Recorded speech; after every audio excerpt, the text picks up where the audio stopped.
So I was sitting in a room with two executives. The stakes were pretty high, but expectations had been really clearly missed. Communication had been sloppy, and honestly, people felt like they were lied to. Have you ever been there?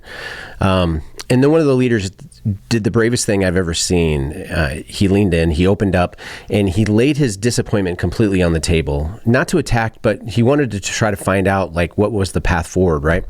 Now, when a leader does that with you, don't get offended, get honored, because they're trusting you with something fragile. They're trusting you with them. That moment is everything. But that's not what happened. The other leader reacted. He got defensive. He used unnecessary language and posturing. And right then, even before the argument was over, I watched this happen. Trust left the room. And as trust walked out, so did the heart of the leader who was trying to save the relationship. I could literally see him disconnect from the organization in real time. And I can tell you the exact second that he decided to leave, it was that moment. Now, the reason I recognize it so simply is because of this. I've lived it. I've been there. I've done it, right?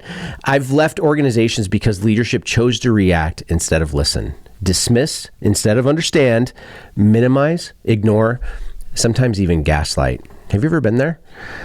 We don't talk about this enough, but gaslighting happens in professional environments too. And if you respect yourself enough, you eventually have to choose to walk away.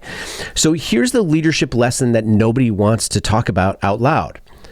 When trust leaves the room, you better ask yourself if the relationship, even the organization, is still worth the investment it will take to rebuild it. Now, sometimes the hardest truth is that rebuilding it isn't even possible. It's not even something that you want to think about.